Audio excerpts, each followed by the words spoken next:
करके दिखाओ, भिवंडी के गलियों में तुम्हारा घुसना मुश्किल हो जाएगा।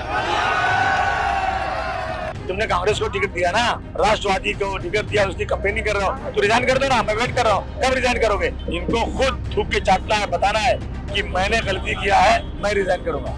मैं आप सबसे गुजारिश करता हूँ कि पंजे पे वोट दीजिए, कि पंजे पे वोट दीजिए। मैं जानता हूँ कि मेरे लिए बहुत बड़ी मुसीबत है ये, लेकिन मैं सच्चाई का साथ देने वाला आदमी हूँ। आदाब, नमस्कार। वसीम अख्तर और आप देख रहे हैं द लीडर हिंदी।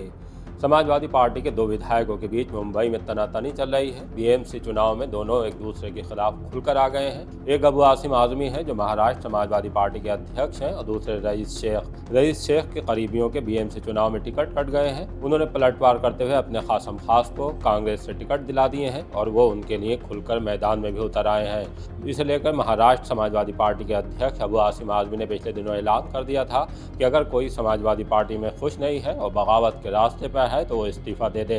शर्म है तो समाजवादी पार्टी ने ट्रेनिंग दिया, ले गए भिवंडी दिखाया।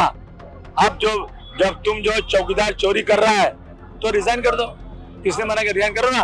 तुमने कांग्रेस को टिकट दिया ना, तुम कांग्रेस को राष्ट्रवादी को टिकट दिया, उसकी कंपेनिंग कर रहे हो तो रिजाइन कर दो ना। मैं वेट कर रहा हूँ, कब रिजाइन करोगे? मैं जनता में ये मैसेज नहीं दूंगा कि मैंने कोई गलती किया है।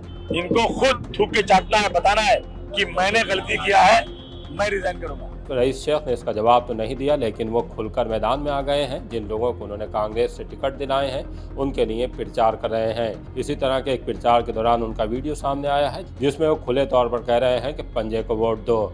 उन्होंने यहाँ तक कहा है कि मेरा फोटो हटाकर प्रचार करके देखो, भिवंडी की गलियों में नहीं घुसने दिया जाएगा। जिस तरह से समाजवादी पार्टी के दो विधायक लड़ रहे हैं उससे मुस्तकबिल में कोई न कोई बड़ा गुल खिलने जा रहा है। समाजवादी पार्टी महाराष्ट्र के अध्यक्ष अबू आसिम आजमी के जवाब में रईस शेख ने क्या कहा है, आइए आपको वो सुनवाते हैं, फिर आपको बताएंगे कि इसका अंजाम क्या होने जा रहा है। फोटो हटा के चुनाव लड़के दिखाओ, भिवंडी के गलियों में तुम्हारा घुसना मुश्किल हो जाएगा।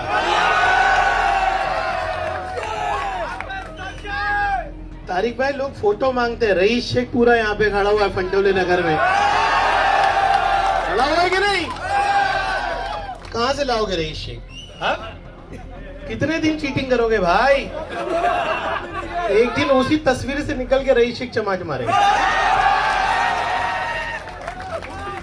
टाइम बहुत कम है। मेरी माँ बहने भी पीछे बैठी, में थोड़ा आगे आया क्योंकि बहुत सारे।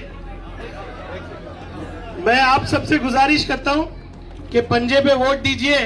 मैं जानता हूं कि मेरे लिए बहुत बड़ी मुसीबत है ये, लेकिन मैं सच्चाई का साथ देने वाला आदमी हूँ। बहरहाल जिस तरह से दोनों विधायक आमने सामने हैं, ये मामला बीएमसी चुनाव के बाद भी खत्म होता नहीं दिख रहा है, क्योंकि जिस तरह से रईस शेख की कांग्रेस से नजदीकी बढ़ी है, जाहिर सी बात है ये मसला अगर समाजवादी पार्टी ने तय नहीं किया उसका नुकसान उसे बीएमसी चुनाव के बाद भुगतना पड़ सकता है। क्योंकि जिस रास्ते पर रईस शेख आगे जा रहे हैं, जाहिर सी बात है वो कदम पीछे नहीं खींचेंगे। और अभी तक की बात करें तो समाजवादी पार्टी ने इस मामले को निपटाने की कोशिश नहीं की है। मामला समाजवादी पार्टी के अध्यक्ष अखिलेश यादव तक भी पहुंचा था, उनको चिट्ठियां लिखी गई थी, लेकिन उस पर फिलहाल उन्होंने कोई संज्ञान नहीं लिया है। अगर रईस शेख किसी तरह से कांग्रेस की नजदीकियां रहीं तो अंदाजा लगाया जा सकता है कि वो आगे क्या कदम उठा सकते हैं। बहरहाल बीएमसी चुनाव के नतीजे और रईस शेख के अगले कदम का इंतजार कीजिए और देखते रहिए द लीडर हिंदी।